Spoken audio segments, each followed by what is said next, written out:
Vamos começar. Essa é a primeira live deste canal. Tô sumido aí do canal um tempo, mas vamos fazer essa live aí para ver essa experiência nova.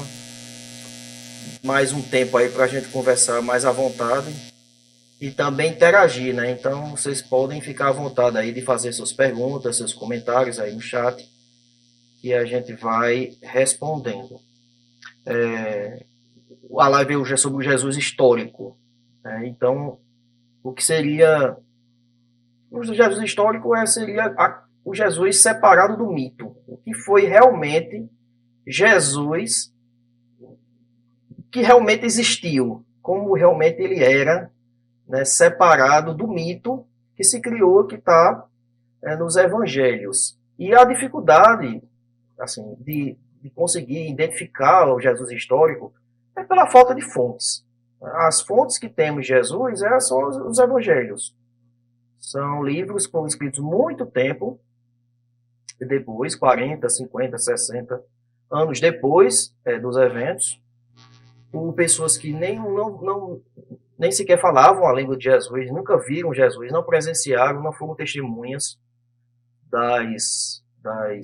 dos eventos, então ouviram através de ouvir dizer e das, das, das tradições orais, né, do boca a boca, e também empregando ali também a sua própria narrativa, né, inventando seus próprios mitos, né, de acordo com o que o autor achava interessante para conectar as histórias que ele ouvia. E também as fontes que ele colhia. Cada evangelho tem sua fonte. Por exemplo, a primeira evangelho que temos é o de Marcos, é o mais antigo, e é um dos critérios que os historiadores usam para conferir maior credibilidade, e é quanto mais antigo, em tese, mais crível. O mais antigo é o de Marcos. Antes dele, tem os livros de Paulo, as cartas de Paulo, e Paulo fala muito pouco sobre Jesus, muito pouco. Até porque Paulo não conviveu com Jesus. Mas a gente pode tirar também alguma coisa ali, muito pouca. E temos os evangelhos. O evangelho de João é o menos crível, porque ele é o mais novo, e também porque está muito cheio de mitos. Tá, o autor tem uma visão cristológica muito elevada sobre a figura de Jesus. E ela não é um livro que ela não tem nenhuma referência à narrativa dos outros três livros, que são mais antigos, o que nos leva a crer que há uma mudança muito significativa na narrativa ao longo dos anos. O Evangelho de Marcos, ele serviu de fonte tanto para o Evangelho de Mateus quanto para o Evangelho de Lucas. O Evangelho de Lucas e o Evangelho de Mateus também bebem de outra fonte que não está contida em Marcos, portanto, e está contida nos outros dois, portanto, os historiadores entendem que os dois beberam dessa fonte, que chama-se, os historiadores chamam de Q, a letra Q. Não se sabe que fonte é essa, pode ter sido uma fonte escrita, pode ter sido um evangelho que hoje está perdido, sabe-se lá por quê, não sobreviveu, pode ser a tradição oral, enfim, ninguém sabe exatamente, mas se entende que existe essa fonte. E provavelmente é uma fonte também antiga, porque é anterior a Marcos e Lucas. Ou melhor, é anterior a Mateus e Marcos. Mateus e Lucas. Temos a fonte que é exclusivamente de Mateus, ou seja, alguma informação que só tem em Mateus e não nas outras, então ou partiu dele, ou é uma fonte que só ele teve acesso, aí a fonte de Lucas. Então a gente tem quatro fontes: Marcos, Lucas e Mateus. Essas quatro fontes, e além da fonte de Paulo, que já é também de terceiros, né, porque Paulo também não conviveu, a gente basicamente é isso que a gente tem sobre Jesus para extrair o que tem de verdade nisso. Porque, como eu falei, o Evangelho de João ele não tem muita credibilidade. Claro que a gente pode usar a narrativa, por exemplo, do da crucificação, que está contida em João. Então, ela corrobora com as outras narrativas dos outros evangelhos. Então, a gente pode levar em conta também que está reforçando essa ideia. Mas os historiadores, basicamente, levam em conta só essas fontes aqui. Outros critérios que podem ser levados em consideração é a questão do... Existem vários critérios que podem, em cima dessas narrativas que são religiosas, que são teológicas e, portanto, enviesadas, por vários fatores, não só por causa do teor teológico, mas também por causa do tempo e, enfim, de como quão contaminado foi que chegou essas informações para o autor desse livro, desses evangelhos. Então, e eles servem a um propósito próprio para o leitor que aquele escritor estava tentando destinar, e não era para todo mundo, era para algum público específico, provavelmente ali da sua comunidade, da sua igreja, da sua cidade. Então, tem que se levar em conta o que ele acreditava, e o que ele queria passar, e o que ele queria defender, porque esses evangelhos foram escritos dentro de um turbilhão de vertentes cristãs que foram se formando ao longo das décadas, das primeiras décadas, dos primeiros séculos após os eventos. Então, muita coisa contida nos evangelhos, e também porque a gente não sabe nem sequer se aquele texto é o original, porque a gente não tem o original não tem nem as primeiras cópias, nem as primeiras dezenas de cópias e recópias. De modo que tentar extrair dessas narrativas alguma coisa histórica fica bem difícil. Mas dá para a gente concluir pouca coisa, mas dá. Um dos critérios que pode usar, por exemplo, é o critério da dessemelhança, que é você... Se você tem uma narrativa que exalta uma figura, um personagem, e dentro dessa narrativa há alguma coisa que poderia desaboná-lo, provavelmente é porque aconteceu. Porque se fosse inventado, não tem por que ele inventar uma coisa que o desabonasse. E ele poderia também retirar, né? Mas se está lá, é porque provavelmente realmente aconteceu. Então, esses critérios que fazem a gente, ou melhor, os especialistas, os historiadores, chegarem a uma certa conclusão, mais ou menos, sobre como seria a figura do Jesus histórico.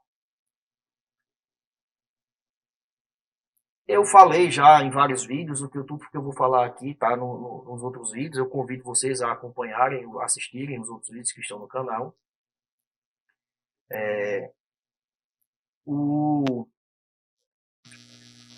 que eu vou falar aqui é tudo também dentro de uma probabilidade, obviamente, que a gente não tem como provar, justamente pela falta de fontes. Tanto, não tem como provar porque não tem evidências muito concretas sobre tudo isso.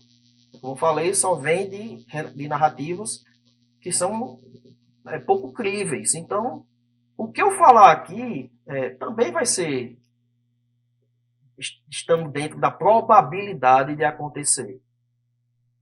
Mas é mais provável o que eu vou dizer do que o que está no Evangelho, por razões aparentemente óbvias, porque a gente também leva em consideração a razão, né, e o contexto histórico, social, cultural. E o que é que a gente pode falar de cara sobre a figura de Jesus? Já de cara, fazendo um resumo, já de cara do Jesus histórico, que ele era um homem nascido de mulher e de pai, né? Provavelmente José era o pai dele, Maria, a mãe. Ele era da região da Palestina, da Galileia. Ele era um judeu, tanto no sentido de que vivia, nascido e viveu e nasceu na província romana da Judeia, como era judeu, praticava a religião judaica. Era uma pessoa que virou, em determinada época da sua vida, um pregador itinerante. Era uma pessoa de baixa instrução, não, provavelmente não sabia ler e nem escrever,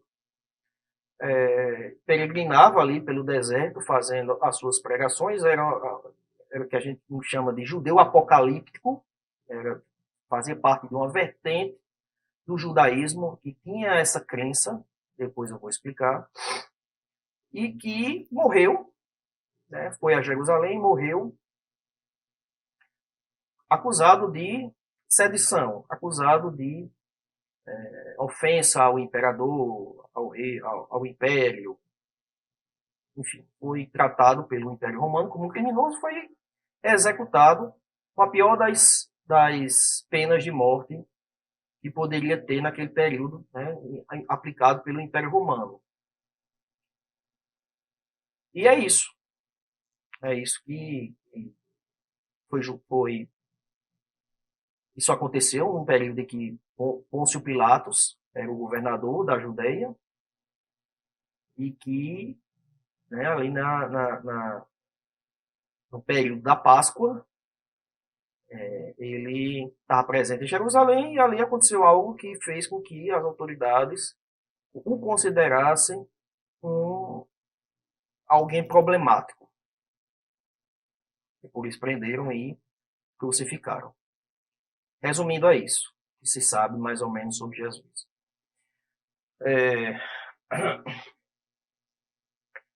Jesus esperava que era Messias, que era o Messias. Isso ainda fica um pouco obscuro. É provável que sim, que ele esperasse que fosse o Messias, mas jamais que era Deus ou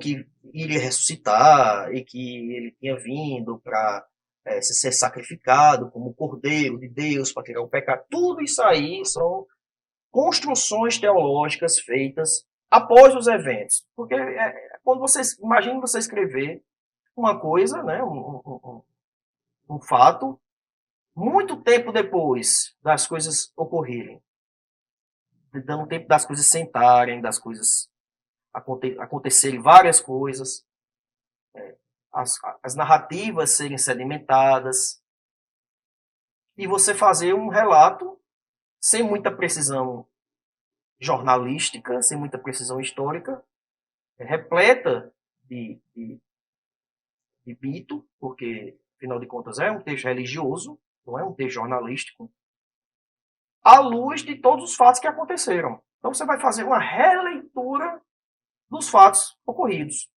É diferente de você escrever algo que está acontecendo naquele momento. Então você escrever e você tentar entender o que é que Jesus pregava e o que é que Jesus pensava, ele e os discípulos, sobre si mesmo, enquanto estava vivo, é uma coisa. 40 anos depois da morte, ainda mais após acreditarem que ele tinha ressuscitado, já é outra coisa totalmente diferente. As coisas vão ser escritas já de acordo com essa visão. Então, Jesus, ele não acreditava que iria morrer. Se ele acreditava que era o Messias, aí sim que não ia morrer mesmo. Não se esperava isso de um Messias. A gente entende que Jesus era uma pessoa que estava inserida no contexto sociocultural e religioso da Judeia do século I. Um judeu, falei, sem instrução. Por quê? Porque não tinha como. É difícil, as pessoas naquele tempo não estudavam. Não é como hoje que as pessoas vão para a escola, vão para a aula, é obrigado a estudar. Tem escola pública em todo lugar. Não tinha isso naquele tempo. As pessoas não existia escola assim, pública, para todo mundo ir, todo mundo tem que ir, não tem essa ideia. Para você estudar, tem que pagar. E era caro. Então, só rico, só elite estudava. E ler e escrever não é como hoje, que é uma habilidade praticamente só. Todo mundo que lê e escreve e vice-versa. Tinha as pessoas que só sabiam ler e tinha as pessoas que só sabiam escrever. Então, fazia os dois era muito mais raro. Então imagina aí Jesus pobre, da Galileia, que era uma região ainda mais pobre, da Judéia, de Nazaré, que era uma vilazinha rural. As pessoas viviam ali de pescar, de plantar, de criar animais. Muito humilde, muito pobre. Então, vai ser muito, muito difícil que Jesus tenha qualquer tipo de estudo. Então, a gente já descarta aí as narrativas que falam que Jesus escrevia, Jesus, com 12 anos, foi lá para uma sinagoga e ensinou aos doutores trechos da lei. Ele pode até saber da lei, mas sabia por ouvir. Ele não sabia porque ele leu. Até porque, como é que Jesus vai ler aonde? Não é toda sinagoga que tinha. Tem a sinagoga perto lá de Nazaré, vai saber, se estava pequeno, talvez não. Jesus frequentava a sinagoga, papiros, rolos de papiros, era caro. Era um papel, não era um papel, era uma espécie de tecido e precisava ter alguém para escrever ali, né? Um escriba. Não existia imprensa. Então era uma coisa cara que não tinha em todo canto, nem todo mundo tinha acesso. Então, até para saber essas coisas, Jesus leu o texto do Velho Testamento lá, do Torá, etc. É improvável, né? Que ele sabia alguma coisa, sabia porque isso era ensinado na tradição oral, boca a boca. Desde criança até a gente sabe, muita gente que nunca abriu a Bíblia sabe várias histórias bíblicas, de tanto que ao longo da vida a gente vai ouvindo. Ele era um judeu, como eu falei, cria na religião judaica, portanto, acreditava que Deus era um só. Queria ter dois. Acreditava que havia sido prometido um Messias. E a crença messiânica não é nada. O judeu ele não acreditava muito nessa história de vida após a morte, ou melhor, de céu, de inferno. Existia um lugar, né, a crença de um lugar chamado Sheol, que é o lugar onde vai os mortos. Então lá, os mortos ficam lá, espécie de adormecidos, independente de se era bom ou se era ruim, iam todos para lá e ficavam lá. Não tinha esse lance de céu e de inferno. Na crença de alguns judeus, não todos, alguns, incluindo Jesus e os judeus apocalípticos, em algum momento esse pessoal que estava no céu iria ressuscitar, iria passar pelo julgamento. Por que queriam ressuscitar? Porque as coisas eram todas materiais. Não existia um mundo espiritual. Não existia um reino espiritual. Não existia uma visão. O reino não é desse, meu reino não é deste mundo, como a passagem que Jesus disse em João. Isso já é uma releitura. No judaísmo não tem isso. As coisas iam acontecer aqui. Deus ia exaltar Israel aqui e fazer Israel uma grande nação, seria uma nação que iria crescer como Roma, por exemplo. Ia subjugar as outras, iriam conquistar as outras. E as coisas iriam ser boas na vida aqui na Terra. E essa era a promessa do Messias. O Messias nada mais é do que um rei. Assim como Davi, que viveu ali aquele período relativamente próspero do reino de Israel, na figura de Davi, que seria um escolhido, ungido. Messias significa o escolhido, Cristo é Messias em grego, significa o escolhido, ungido, assim como Davi foi ungido, né, foi escolhido para ser o rei, seria essa figura do Messias, que seria uma figura que viria da casa de Davi, da descendência de Davi, e que seria uma figura política e militar. Obviamente religiosa também, porque tudo se misturava. Política, religiosa e militar. Iria liderar Israel numa guerra para conquistar os povos e assim fazer de Israel uma grande nação, e que aí todas as nações seriam subjugadas por Israel e ia ter tudo, todas as bonanças, todo mundo ia viver, aquela coisa toda. Bom, essa era a ideia judaica. Então as coisas eram aqui na Terra. Assim era a crença de Jesus. O Messias, ele jamais poderia ser morto, justamente por quem deveria ser derrotado, que seria os romanos que estavam ali ocupando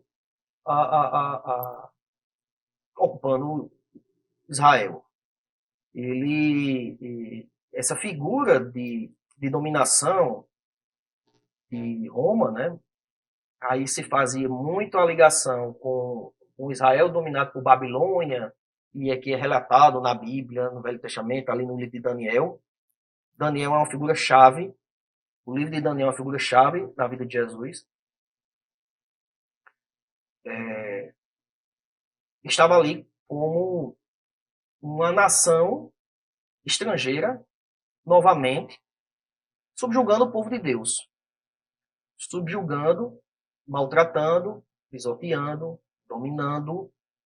Eram pessoas ímpias, porque eram pagãos, não eram judeus, não seguiam as leis de Deus, não era um povo eleito, eram povos para eles ímpios, pecadores e idólatras, porque adoravam vários deuses e não o Deus de Israel, mas eram prósperos, dominava tudo. Qual era a explicação para isso? A explicação para isso, e aí veio essa corrente de judeus apocalipse da época, era de que o mundo estava dominado por Satanás. O mundo tinha sido dominado por Satanás.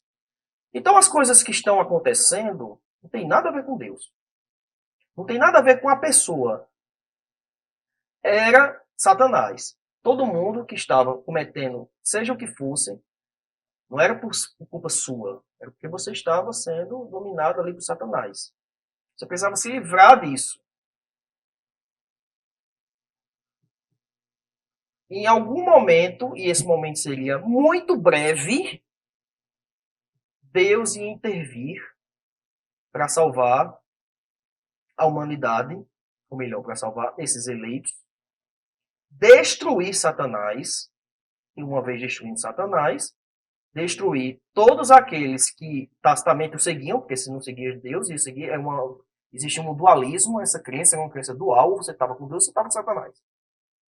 Ou você estava com Deus, você estava com o diabo.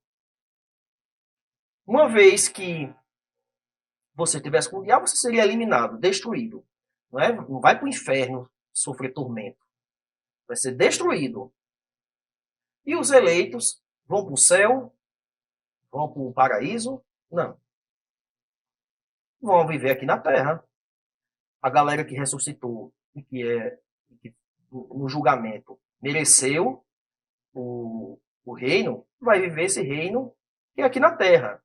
Uma nova terra, um novo transformado e tal, sem mais pecados, sem mais mortes, sem mais doenças. E era a realidade daquele povo naquela época. Imagina aí, os Galiléia do século I. Pessoas morriam fácil, expectativa de vida baixíssima. Não tinha médicos assim, medicina pífia. As pessoas morriam, tinham lepra, tinham doenças, eram incuráveis, eram excluídas da sociedade. Não é à toa que quando aparecia um curandeiro, lotava de gente atrás, porque era a esperança que tinha. E as pessoas naquele tempo se agarravam na fé, porque não tinham o que fazer. Tudo era relacionado com fé. Se a sua plantação não desse bom nesse ano, era porque alguma coisa você fez que você desagradou o Deus. Isso para todas as religiões, viu, gente? Incluindo a do judeu. Estava desagradando Deus, então por isso que aquilo ali era um castigo. Alguma coisa aconteceu que desagradou o que eu fiz. Eu não fiz o sacrifício direito. Eu não adorei Deus corretamente.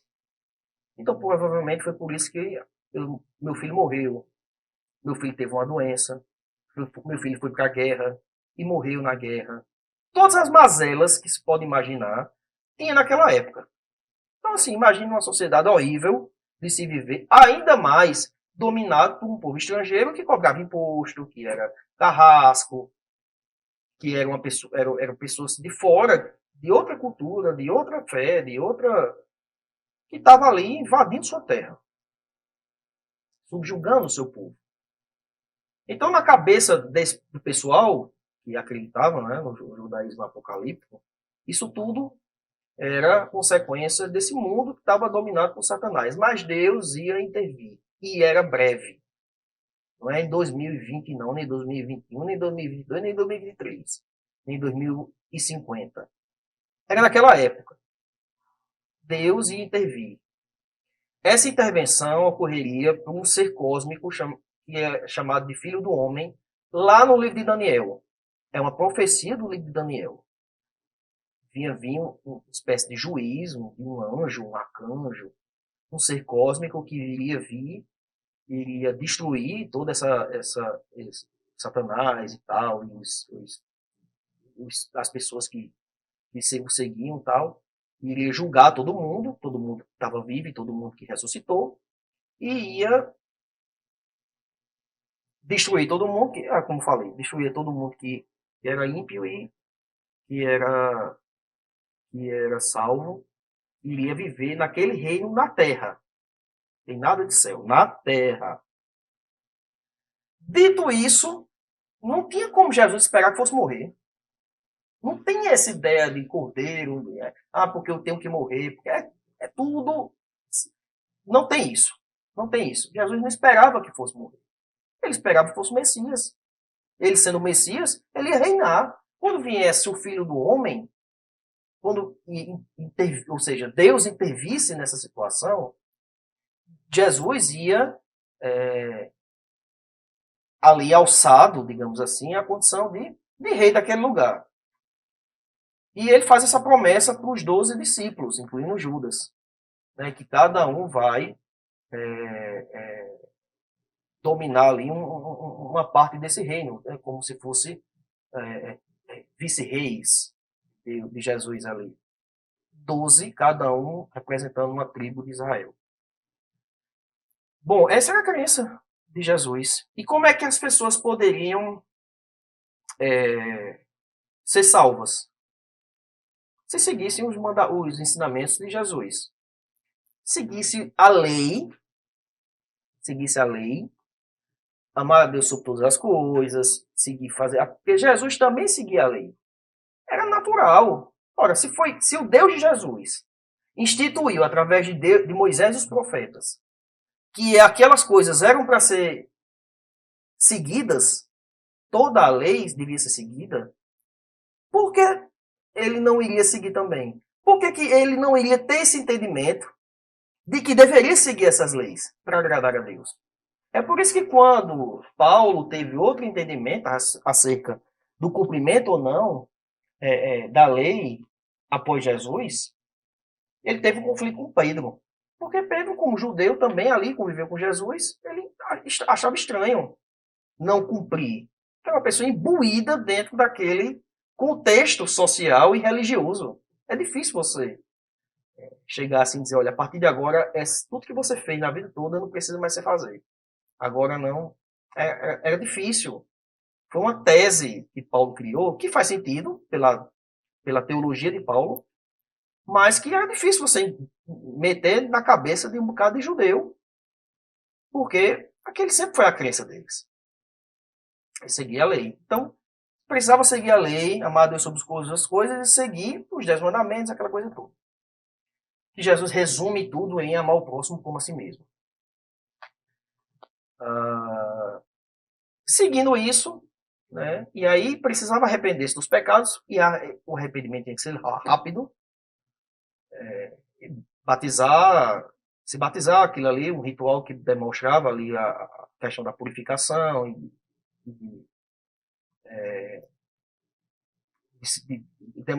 demonstrando publicamente que houve o arrependimento, arrepender-se, mudar de vida, passar a seguir os mandamentos, porque o fim estava muito próximo. muito próximo. Tão próximo que Jesus diz, tem essa passagem, tanto em Marcos, quanto em Mateus e quanto em Lucas, que dessa geração não passará sem que antes veja o filho do homem descendo em toda a sua glória. O que significa que Jesus acreditava que ele ia vivenciar, claro, ele era o Messias, claro que ele ia vivenciar aquele momento da vinda do filho do homem. Jesus era associado a João Batista. Essa ideia nem de Jesus era, nem uma profecia que não era nem dele, já vinha de João Batista e já vinha de outras pessoas, porque já é desde o tempo de Daniel.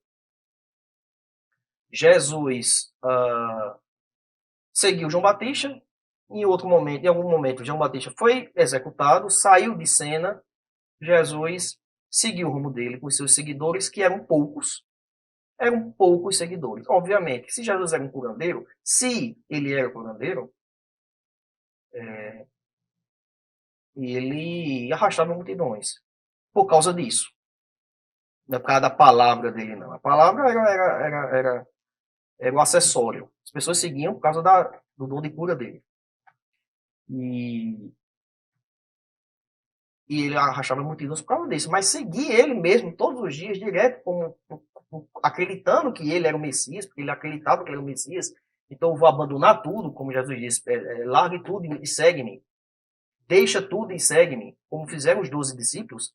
E quase ninguém fazia isso. Nem a família dele. Nem a família dele. Tem uma passagem. E Jesus está num lugar, chega a família dele. Tua mãe e teus irmãos estão aí querendo falar com você. Jesus disse, nem são minha mãe, nem são meus irmãos. Vocês aqui, ou seja, vocês que me seguem, é que são minha família. Nem a família dele seguia. O que será que as famílias de Jesus pensavam sobre ele? Será que acreditava, como muita gente pensa, que seguia Jesus? Logo, Tiago era um dos discípulos de Jesus. Tiago, irmão de Jesus, era um dos discípulos de Jesus. Foi quem liderou a igreja em Jerusalém. Mas, e os outros irmãos? Né? E a mãe? Será que acreditava? Né? Ou se tinha só aquela preocupação? Meu filho endoideceu. Está por aí, andando para cima e para baixo, dizendo que o fim está próximo, e eu estou vendo a hora dar uma besteira. Eu estou vendo a hora prenderem ele, apedrejarem ele. Né? Eu não acho difícil que Maria tenha tido esse pensamento, essa preocupação. Bom, então Jesus tinha poucos seguidores, seguidores mesmo, eram muito pequenos, era uma coisa irrelevante. Jesus só passou a ser relevante porque quando ele morreu, algumas pessoas passaram a acreditar, por algum motivo, tem um vídeo sobre isso, que ele ressuscitou. E aí mudou tudo. Mas antes, ele já tinha poucos seguidores. Quando ele morreu, acabou. Aí que acabou mesmo, porque aí não tinha mais esperança nenhuma. Ele não poderia ser o Messias, jamais. Morreu. Mataram. O cara que ia vencer Roma foi derrotado da forma que foi por Roma.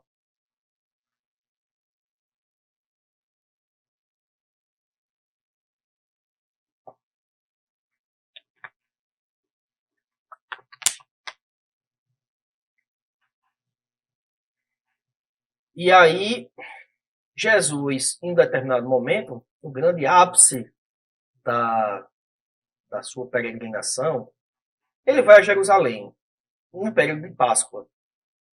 E o período de Páscoa era um turbilhão, porque Jerusalém recebia várias pessoas, vários turistas judeus de todas as partes, para fazerem os seus sacrifícios no período da Páscoa no Templo de Jerusalém.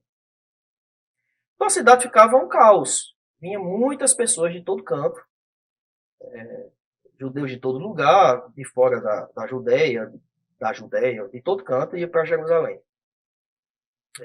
E aí vinham os comerciantes para vender animais ali, enfim. Ficava um turbilhão de pessoas. E nesse caldeirão de pessoas, tudo podia acontecer, inclusive grandes rebeliões, o que causava grandes preocupações para Roma. Tanto é que Era uma época em que o governador da Judéia saía lá de Cesareia, lá no Mediterrâneo, onde ele morava no palácio, para ir para Jerusalém. Então ele ficava lá em Jerusalém nessa semana da Páscoa, exatamente para conter a mão de ferro qualquer pessoa que pudesse causar algum problema.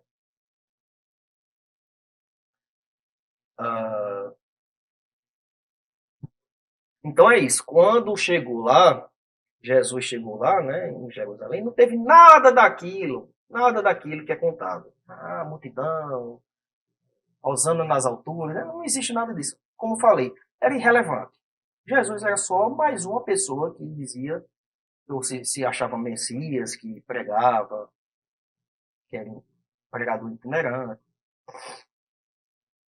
Ele chegou normal, como chega qualquer pessoa, não tem nada disso. Não teve nada dessa. Agora, obviamente que a tradição, o evangelho, ele vai contar outra história. Até porque existia, foram caçar várias referências de profecias, de características de que seria o Messias, para poder adequar Jesus. É aquilo que eu falei. Quando você está contando a história depois que as coisas aconteceram, e você está ali querendo criar adequar um personagem àquilo, é muito mais fácil você colocar de acordo com. Você vai contar a história de acordo com que ela se encaixe com as peças desse quebra-cabeça que você quer encaixá-lo. Então tinha várias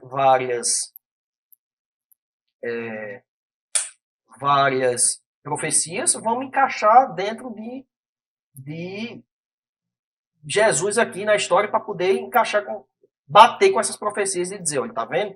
Jesus foi profetizado há muito tempo.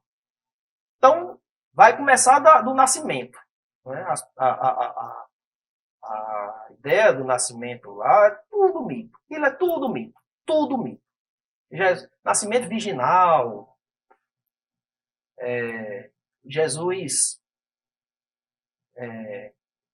fuga para o Egito porque Herodes mandou matar várias crianças, um massacre, não sei quantas crianças, matou todo mundo para poder pegar Jesus, que soube, que um sonho, tudo conversa, tudo mentira, tudo não está no Evangelho de Marcos. Será que Marcos não escutou essas histórias? Que histórias tão maravilhosas como essas? O nascimento de uma virgem. Marcos não contou essa história. Só tem Lucas e Mateus, e são diferentes. Se for ler, você vai ver que são diferentes. Provavelmente pegaram de que e acrescentaram alguma coisa. Que Jesus nasceu em Belém. Jesus nasceu em Belém. Jesus provavelmente nasceu em Nazaré. Porque a tradição é Jesus de Nazaré. Isso é o que está registrado. Jesus de Nazaré, Jesus de Nazaré, Jesus de Nazaré. Ah, mas ele era de Nazaré, ele morava em Nazaré. Mas aconteceu alguma coisa que fez ele nascer em Belém. Maria estava lá, não sei o que, por acaso, estava passando, parou em Belém, sentiu as dores do parto, se hospedou ali, não tinha onde se hospedar, se hospedou numa mão de Deus. Tudo isso é muito para se adequar à previsão, a profecias antigas. Jesus precisava nascer na terra de Davi. Qual é a terra de Davi? Belém. Pronto, vamos dar um jeito de fazer Jesus nascer em Belém. Jesus precisa nascer de uma virgem. Por que Jesus precisa nascer de uma virgem? Porque Jesus sempre foi filho de Deus. Em Marcos, Jesus foi adotado na hora do batismo. Quando foi batizado, chegou uma pomba e diz, este é meu filho amado em que me comprazo, como se Deus tivesse adotado ele a partir daquele momento. Nos outros evangelhos, não. Jesus já nasceu filho, literalmente, de Deus. Uma espécie de semideus, como tinha na mitologia grega. Algo muito mais fácil de compreender, né? Para os gregos, né? Os livros foram escritos em grego para gregos, de um grego para um grego. Então, é tudo mito. Precisou dizer, mas Jesus nasceu e não tem pecado, porque nem o pecado original ele tem. Ele nem de uma relação sexual ele nasceu. Ele nasceu diretamente de Deus, através de Maria, que é uma mulher pura, que era uma mulher santa, que não sei o que foi escolhida, tal. João Batista também tinha sido escolhido ali e tal. Tudo mentira. Tudo mito. Tudo conversa fiada. Nada disso é histórico. Nada disso é plausível. Bom, então voltando à entrada de Jesus em Jerusalém. Então, para isso, vamos criar uma narrativa. Jesus entrou numa entrada triunfal, em cima de um jumento, em cima de um animal. Porque é o que estava escrito, tem as profecias que o Messias ia entrar em cima de um animal. Tudo isso. Então vamos criar essa narrativa. Nada a ver. Tanto é que tem até uma parte engraçada aqui em Mateus. Jesus vem em cima de um jumento e um jumentinho. Aí você fica sem entender. Ele estava em cima de um jumento e de um jumentinho? Como assim? Uma perna num canto, outra perna em outra? Em cima do jumento, o jumento... Como é isso? Por quê? Porque foi um erro de tradução. Quando o autor, Mateus, foi ler o texto antigo que se referia a essa entrada através de um jumentinho, ele traduziu errado. Eu explico isso em um dos meus vídeos. O texto, acho que foi em Salmos, o texto foi escrito como se fosse numa espécie de canto, uma forma poética, onde você conta uma história e repete embaixo com palavras diferentes. Por exemplo, o Messias entrou, é um exemplo só, não é assim que está lá não, eu vou dar um exemplo. O Messias entrou subindo no lombo de um jumento, em um asno, ou seja, vai contar a mesma história, mas com palavras diferentes. Em um asno ele entrou. O cara não sabia disso e interpretou e traduziu que Jesus estava em cima de um asno e de um jumento. 2 animais. Bom.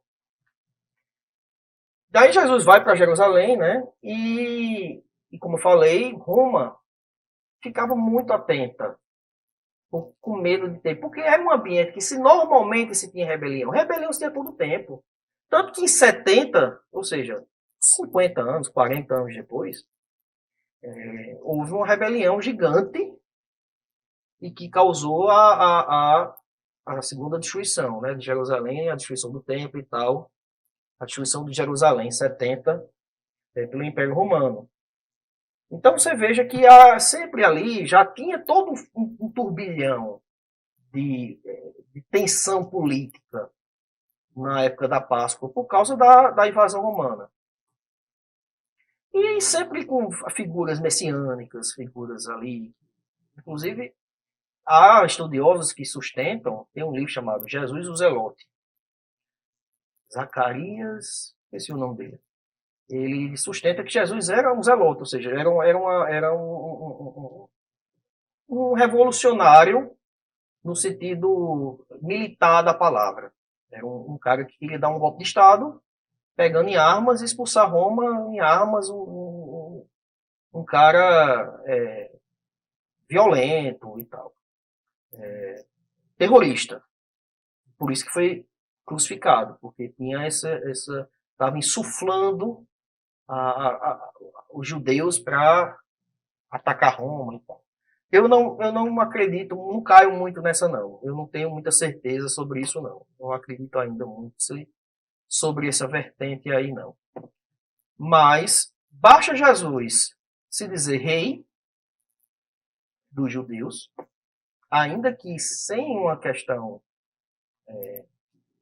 militar e tal, acreditando que vai vir um ser cósmico que vai intervir ali, não partindo dele tomar esse poder, mas vai explicar isso para os romanos? Vai explicar isso para Pilatos? Vai explicar isso para o César? O cara está dizendo que é o rei. O rei é o imperador. Se você está dizendo que é rei e o rei é o imperador, você está afrontando o imperador. Cadeia crucifixa. Sem papa na língua. Tem negócio de julgamento, não. Você acha de julgamento, foi para julgamento, vamos perante Pilatos, passa por julgamento, vai para o judeu, aquilo é tudo. Dificilmente isso aconteceu. Ninguém tem isso não. Pegava e prendia, e matava e acabou-se. Não era um cidadão romano. Por que ia passar por julgamento? Não tinha isso não. Era pé no lombo. Claro, aí a narrativa, como eu estou dizendo, a narrativa precisou adaptar. Queriam culpar os judeus. Aí vem um componente antissemita.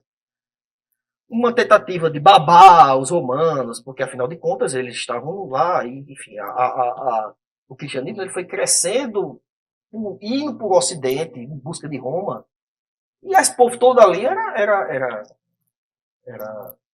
domínio de Roma, né? Então tinham que ser simpáticos a Roma, não tinha para onde correr. Eu jamais iam botar a culpa na morte de Jesus em Roma. Então há todo um esforço narrativo, está presente nos evangelhos, para botarem culpa nos judeus. Então por isso que Pilatos hesitou, Pilatos lavou as mãos. Não, eu lavo as mãos, não tenho culpa sobre Não tinha como dizer que não era Roma, porque todo mundo já sabia, é tradição, que Jesus foi crucificado, e crucificar era uma pena de morte romana, então você não tem como fugir disso.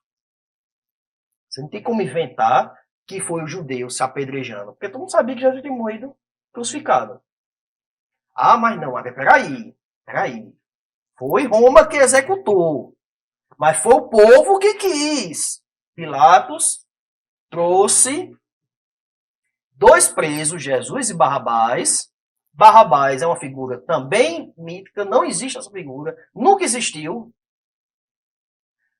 Barrabás significa filho do pai. Bar, em aramaico, significa filho. Simão Bar-Jonas, Simão filho de Jonas. Bartimeu, filho de Timeu. Bar significa filho.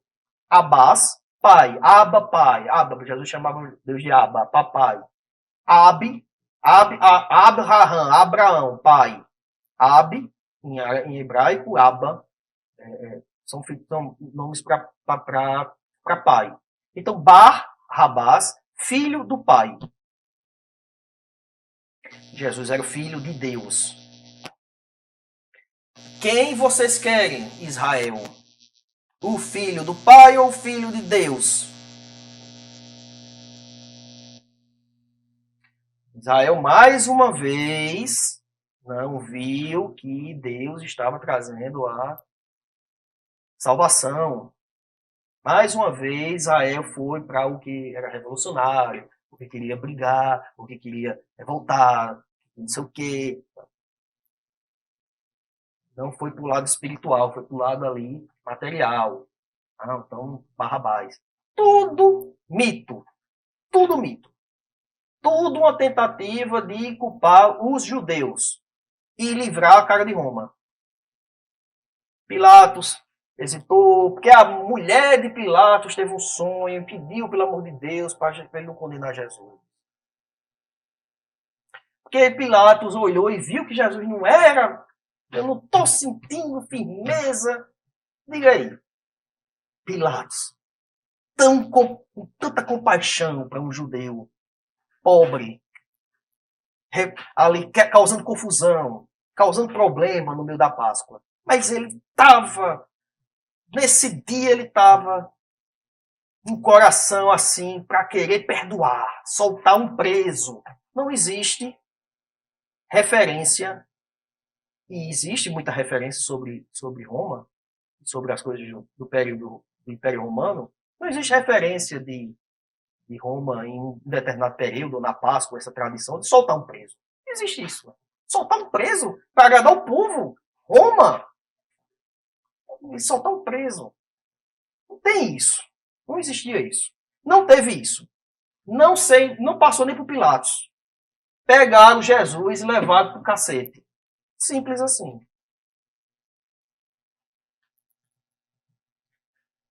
E aí eu não sei o que foi que aconteceu, não exatamente por que fizeram isso por Jesus. Mas é como eu falei, se ele disse que era Jesus, uma coisa importante, e isso aconteceu, porque senão, como eu falei, o critério da dessemelhança foi que Jesus foi ao templo, aí estavam lá os mercadores, porque imagina aí, vem gente de todo tipo, de viajante, E eles não tinha como dar trabalho, trazer um animal viajando, não sei quanto tempo trazer um boi, não sei quanto quilômetro vai trazer uma cabra, vai trazer um bode. Não, dá trabalho. Então, muita gente chegava e comprava na hora. Vendo essa demanda, havia muitos cambistas na frente. Né? Isso aí, como a gente vê, se tiver um movimento aqui na rua, aparece um ambulante vendendo água e refrigerante. Os caras, desde esse tempo, viam oportunidade em tudo. Obviamente, vendo essa oportunidade, tem muitos cambistas ao entorno do templo. Muitos. Todo tipo de animal. Bode. Vai de acordo com a riqueza de cada um. Os mais ricos compravam boi. Outros que não podiam compravam cabra. Outros que não podiam compravam ovelha. E os mais pobres compravam pombo. Tinha de tudo lá vendendo. Jesus ficou irritado com isso. Tirou, está na Bíblia. Está na Bíblia. Puxou o cinto e saiu rebocando todo mundo no cacete. Expulsando os mercadores do templo. Minha casa será chamada. Diz a palavra: minha casa será chamada casa de oração. Obviamente que isso causou algum tumulto, né? Imagina aí, um louco chegou expulsando todo mundo, descendo a ripa. Sabe-se lá o que ele falou lá, a respeito lá das suas pregações. Isso chamou a atenção. Isso causou. Isso causou. No meio do templo, o cara chegou expulsando todo mundo. Dando cacete em todo mundo. Chutando barraca, soltando bicho. Isso causou algum problema. Isso chamou a atenção. Aí sim, chamaram a atenção para Jesus. Acredito que esse fato é que chamou a atenção para Jesus. Quem é esse louco? Jesus de Nazaré, filho de José, o carpinteiro. Ah, é? O que é que ele está dizendo? O que é que ele é? Não, ele disse que cura. Ah, tem um bocado de gente ali acompanhando ele porque ele é curandeiro. Mas ele também diz que o fim dos tempos está próximo e que Deus vai destruir o reino de Roma. Vai instituir um novo reino aqui na Terra. Talvez ele seja o rei. Está lá na placa. Jesus, lá da cruz. Jesus de Nazaré, rei dos judeus. Em 3 línguas. Latim, hebraico e grego. Aquilo é a sentença de morte de Jesus. Né? Aquilo é a sentença. Ele morreu por quê? Porque ele se dizia rei. Ponto. Um crime político. É justo? Não é justo? Não sei. Para aquela época, para aquela lei, era. Jesus cometeu um crime. Para fazer o quê? Você pode discutir se deveria, se não deveria, se era justo, se não era justo, merecia, se não merecia. Mas se ele disse que era rei, e ele lá no país dele lá, dizer isso é crime, então, bom.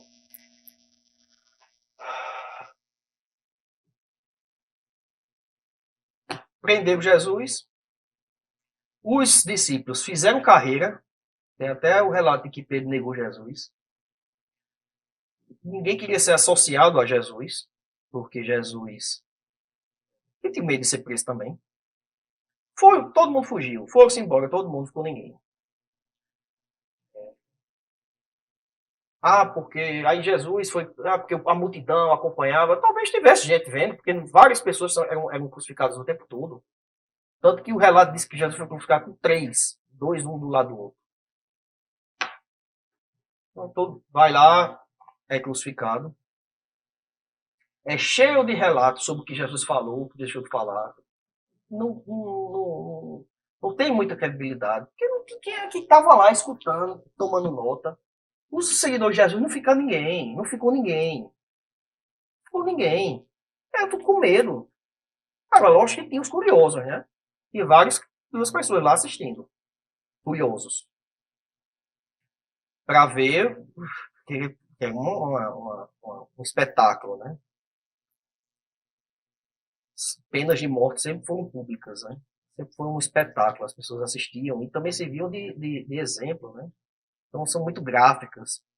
E os romanos eram muito cruéis nesse cumprimento. Enchia de cacete, deixava a pessoa só viva, crucificava, até porque também deixava ele debilitado e ele morria mais rápido. Ah, mas aí vem as narrativas para explicar. Quando minha mãe sempre dizia, quando você mente, você tem que inventar outra mentira para justificar a mentira que você disse. Aí depois você inventa outra mentira para justificar a mentira que você disse. Aí as mentiras, desse jeito são os mitos da Bíblia. Muita coisa precisa ser criado outro mito para justificar o outro mito que foi criado, porque ele é sem sentido, alguém questiona, então você tem que criar outro mito para poder justificar aquele mito que você disse.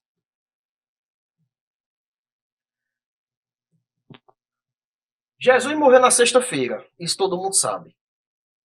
Ah, mas a partir de 18 horas, mas Jesus precisou ser sepultado. Porque o corpo dele não sumiu, que sumiu. Precisou ser sepultado para vigiarem o corpo, para garantir que ninguém roubou o corpo. Ele sumiu porque foi ressuscitado. Mas peraí. Para Jesus ter tido tempo de ser sepultado na sexta-feira, ele teve que morrer bem antes de 18 horas. Porque depois de 18 horas entrava o sabá, o sábado. E aí os judeus não faz nada mais. Não iriam enterrar Jesus. Ele teria que morrer bem antes. Para dar tempo, tudo isso antes das 6 horas. Como é que a gente resolve isso? Ah, muito simples. O centurião quebrou as pernas de Jesus para ele morrer mais rápido. Ah, tá bom. Epa, mas peraí. Lá numa das profecias do Messias, tem dizendo assim, Jesus, ou melhor, tem dizendo assim, em nenhum dos seus ossos foi quebrado. Ah, não, então, aí já vamos criar outra coisa. Não, mas peraí, como é que a gente resolve isso? Quando o centurião quebrou as pernas, Jesus já tinha morrido. Aí eu lhe pergunto, e por que danado, se ele já tem morrido, por que o centurião quebrou? Será que o centurião não percebeu que ele tinha morrido? Será que percebeu? As pessoas que estavam ao redor perceberam que Jesus já tinha morrido. Mas o centurião que está lá olhando para ele assim, não percebeu que ele tinha morrido. Então são todos mitos, né, para justificar. Outra coisa, Jesus, para poder justificar que o corpo não existe, não tem, porque ele ressuscitou, precisa ter sido sepultado. As pessoas sepultaram ele, tudo direitinho. Mas e aí se roubassem o corpo? Opa, peraí, vamos criar. Pilatos determinou que 2 soldados romanos ficassem de guarita na porta. E tinha uma pedra do tamanho do mundo, gigante, na frente, que Jesus não tinha como, ninguém tinha como quebrar e derrubar. Ninguém. Era impossível. E tinha 2 soldados romanos na frente. Aí você acha que Pilatos ia destinar 2 soldados para vigiar a sepultura de um criminoso morto e por crucificação. Pobre, criminoso morto por crucificação.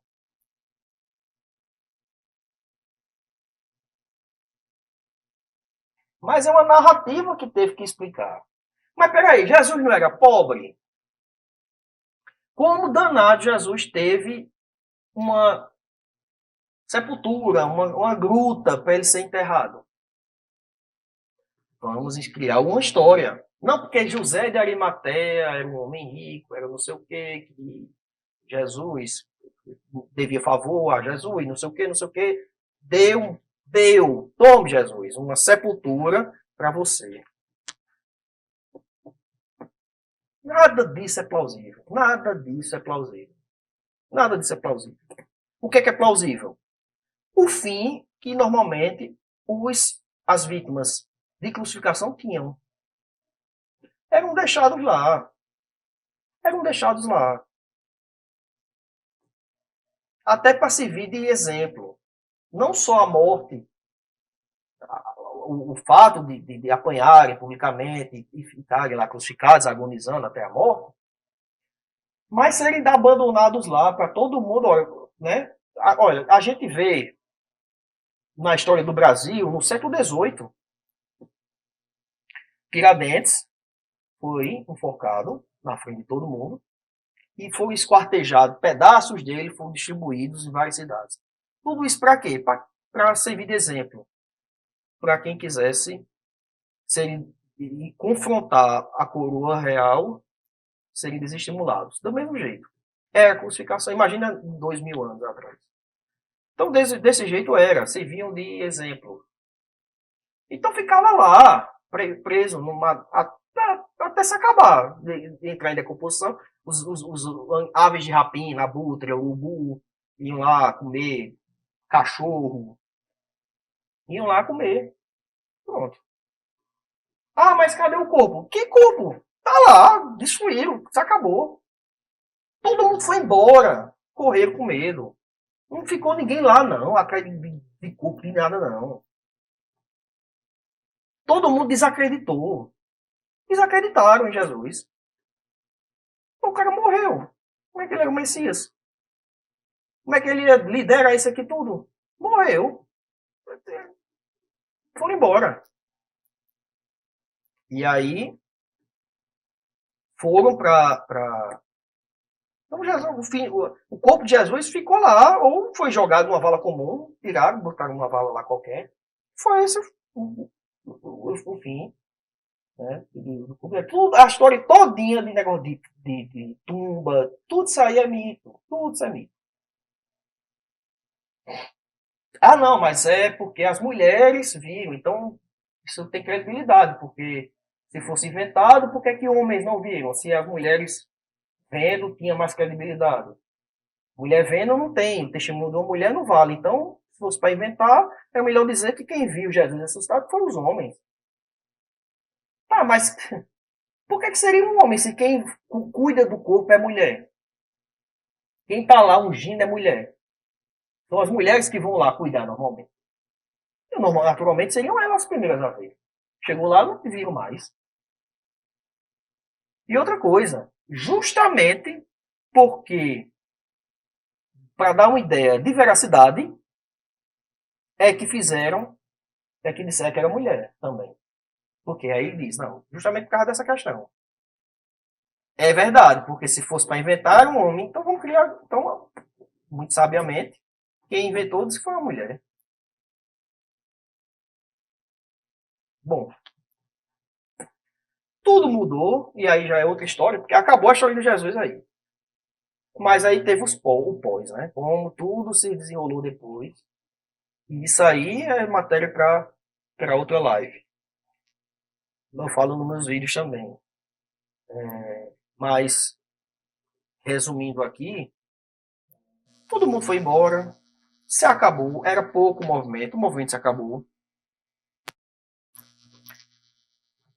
Ninguém acreditava mais em nada, porque tudo que Jesus disse era mentira e tal, aquela coisa toda não aconteceu, tudo aquilo não aconteceu. Então, voltaram para viver suas vidas. Eis que, em algum momento, e alguém, ou algumas pessoas, passaram a acreditar que Jesus tinha ressuscitado, incluindo Paulo, algum tempo depois. Isso mudou tudo. Isso mudou tudo. Ele reacendeu a fé das pessoas e começaram a entender, a interpretar. E aí sim, vamos reajustar a realidade do que aconteceu, Jesus foi morto, com, peraí, se Jesus ressuscitou, veja que tudo é ligado à terra, né? Nada é espiritual, tudo é terra. Jesus ressuscitou, as pessoas vão ressuscitar. Por que precisa de carne? Porque vão viver aqui. Os gozos terrenos, tudo é aqui. Jesus ressuscitou, Jesus ressuscitou, Jesus ressuscitou, Jesus ressuscitou. Eu vi, fulano viu, ciclano viu. Aí foi tudo ressignificado. Então, peraí, Jesus ressuscitou é porque já começou o processo de ressurreição que Jesus tinha dito. Já começou por ele. Ele foi exaltado. Ele realmente era o Filho de Deus. Ele realmente fez tanta coisa boa que Deus reconheceu e o exaltou, e o livrou da morte, e o ressuscitou. E aquilo que ele dizia que ia acontecer, está começando a acontecer. O fim está próximo, porque começou por Jesus. Jesus ressuscitou. Então, o próximo será nós. Então, tudo mudou. Ah, mas então por que ele morreu? Aí vão reinterpretar, olhar as escrituras. Não, porque acharam Isaías. Não, porque aqui tem Isaías, o cara que vai sofrer e tal, no madeiro, não sei o quê. E não tem nada a ver com o Messias. A história de Isaías não tem nada a ver com o Messias. Não é uma profecia sobre o Messias. O Messias nunca deve sofrer. Não tem essa previsão, não tem essa crença de que o Messias vai sofrer, de que o Messias vai morrer pelos pecados. Nada disso. Nada disso. Aquela história ali não tem nada a ver com o Messias, aquela história é o justo de Deus, e que representa Israel. Aquela toda história de sofrimento é uma analogia, uma metáfora que representa Israel. Não tem nada a ver com o Messias. Mas acharam aquilo ali, opa, bate com a história de Jesus. Olha, ele está vendo desde Isaías que estão falando. Então aí as coisas foram se encaixando, as coisas foram. E aí pronto, Jesus ressuscitou. Se Jesus ressuscitou, então ele voltou. E ele não, então provavelmente quem vai vir para julgar o filho do homem que ele disse que vinha é ele mesmo. É ele que vai voltar. Ele ressuscitou, Deus o exaltou, o filho do homem é ele que vai voltar. E aí quando você vai escrever, Jesus disse tudo isso. Jesus disse que ia morrer, Jesus disse que o filho do homem era ele, Jesus disse. Aí depois Jesus é Deus, Jesus disse que era Deus. Eu sou o Alfa e o Ômega, antes de Abraão eu sou. Olha só. Aí não tem nada disso nos outros evangelhos. Um negócio tão importante quanto esse. Ninguém escreveu isso sobre isso. Ninguém disse que Jesus disse essas palavras. Só tem no evangelho de João. Os outros escutaram, os outros sabiam dessa história e passaram batido. Ninguém registrou que Jesus disse coisas tão importantes como dizer: eu sou a verdade e a vida, ninguém vem ao Pai senão por mim. No princípio era o verbo, e o verbo se fez carne. Não tinha, porque é outra ideia, outro pensamento, outra cristologia, outra ideia sobre Jesus, bem mais exaltada do que o que tinha no início lá dos evangelhos, dos 3 primeiros evangelhos. E aí o resto é história. E daí, dessa crença de Jesus ressuscitou, o resto, e o Paulo foi também uma das pessoas que disse que viu, mudou totalmente, e aí a grande figura do cristianismo, depois do próprio Jesus, é Paulo. Ele é que criou ele que adaptou toda essa ideia. Não é dele a ideia de salvação pela crença, pela fé em Jesus, mas ele catou isso e é dele a ideia de que não precisava mais seguir a lei judaica. Isso facilitou o acesso aos gentios, né? O negócio cresceu muito mais em outros países do que dentro do próprio da própria terra de Jesus, ali, os discípulos ficando por lá. O resto é história. Bom, é isso. Acho que é isso. Estamos com 1 hora e 15 minutos de live.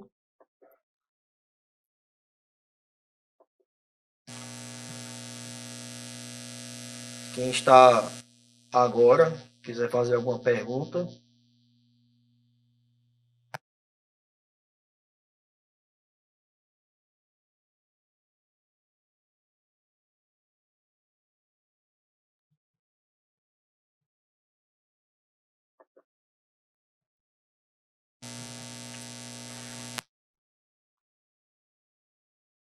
Bom, é isso. Acho que não deixei passar nada aí sobre Jesus. Tem algumas outras passagens que a gente pode discutir depois. Se houve, se não houve, se disse, se não disse. Mas, em resumo, é isso aí. pensamento de Jesus sobre salvação totalmente diferente do que hoje se acredita, né? História de arrebatamento, nada disso foi crença de nenhum dos primeiros cristãos. É coisa nova do século XIX para cá. Nunca teve essa história de pensar de arrebatamento e nada disso. Foi uma construção que aconteceu dentro do protestantismo americano do século XIX. Mas sobre Jesus, eu acho que sobre Jesus histórico, eu acho que basicamente é isso. Então, um abraço a todos aí, sigam o canal, assista os vídeos, curta, comente. Um grande abraço e questione tudo sempre.